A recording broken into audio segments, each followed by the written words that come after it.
તરિયાવીરી ગામના દરેક ભાવિ ભક્તજનો, યુવાન મિત્રો, બહેનો તેમજ નાના ભૂલકાઓને તેમજ મારી સાથે ઉપસ્થિત એવા સંઘર્ષ સમિતિના પ્રમુખ શ્રી તથા તમામ હોદ્દેદારોને મારા જય સદગુરુ મહારાજ।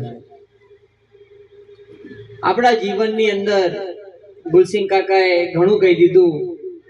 મારા અનુભવ પ્રમાણે હું પણ નાનપણથી સંઘર્ષ કરીને મોટો થયો, ત્યારે જીવનની અંદર ત્રણ શિક્ષણની ખરેખર જરૂર હોય છે। એક ધાર્મિક જ્ઞાન, બીજું અક્ષરી જ્ઞાન અને ત્રીજું સામાજિક જ્ઞાન। જે ધાર્મિક જ્ઞાન હોય છે એ આપણને આવા સંત મેળાવડાથી આપણને આપણા જીવનની અંદર મળતું હોય છે, જે સંતો દ્વારા આપવામાં આવે છે। સંતોની અંદર એ તાકાત રહેલી છે, એ શક્તિ રહેલી છે, એ શુદ્ધિ રહેલી છે કે જે આપણને અંધકારમાંથી એક પ્રકાશ તરફ લઈ જાય છે। અને બીજું જે જ્ઞાન છે અક્ષરી જ્ઞાન, તે આપણા અરવિંદ સાહેબ જેવા શિક્ષકો આપણને સ્કૂલમાં ભણાવે છે। તેનાથી આપણે જીવનની અંદર લખી શકીએ છીએ, વાંચી શકીએ છીએ અને કોઈક વ્યવહાર કરી શકીએ છીએ।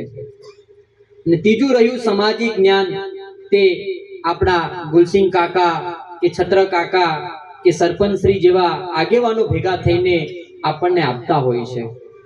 અમે છત્ર કાકા ગામડે ગામડે ફરી રહ્યા છે અને ગામડામાંથી ફરીને મેં એક વસ્તુ જોયું છે કે આપણા યુવાનોની અંદર ખૂબ એવી પ્રબળ શક્તિ રહેલી છે।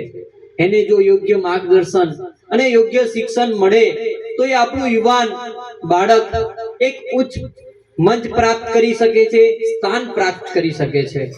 પણ ક્યાંક આજે આપણો યુવાન વ્યસન અને ફેશનના રવાડે ચડીને ક્યાંક જિંદગી બરબાદ કરી રહ્યો છે।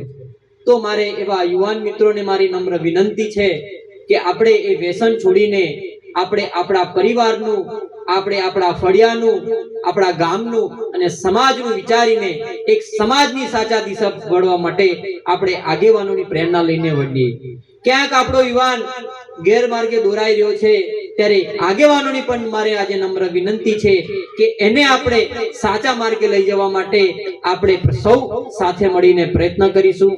સાથે સાથે બહેનો પણ છે, ત્યારે બહેનોને પણ કહેવું છે કે તમે જે જન્મ લીધો છે એ ખાલી ઘર પરિવાર ચલાવવા માટે નહીં, સમાજને સાચી દિશા આપવા માટે, તો સમાજની સાચી દિશા આપવા માટે તમારે પણ ભણવું પડશે અને આપણા ભાઈઓને સહકાર આપવો પડશે।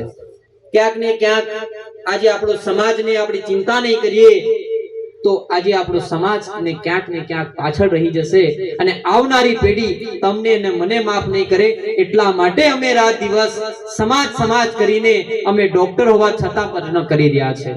ક્યાંક અમને રોકવાનો પણ પ્રયત્ન કરી રહ્યા છે કે ડોક્ટર સાહેબ થઈને ખાલી દવાખાના હોસ્પિટલમાં હોવા જોઈએ, પણ મને મારા બાળકની ચિંતા છે, મને મારા યુવાનની ચિંતા છે, મને મારા આગેવાનોની ચિંતા છે। ક્યાંક મારો સમાજ છેતરાઈ ના જાય, પાછળ ન રહી જાય, એ માટે અમે લોકો સંગઠનના નાતે, સમિતિના નાતે પ્રયત્ન કરી રહ્યા છે। અને તમારી સ્થાનિક ગ્રામ્ય સમિતિ પણ ઘણું સારું કામકાજ કરી રહ્યું છે। તો આપણે સૌ સાથે મળીને સમાજને સાચી દિશા આપવા માટે તને ત્રણ જ્ઞાન રૂપી આપણે આગળ વધીશું, ધાર્મિક, અક્ષરી અને સામાજિક। બસ આટલું જ કહી અહીં મારી વાણીને વિરામ આપું છું। જય સદગુરુ મહારાજ।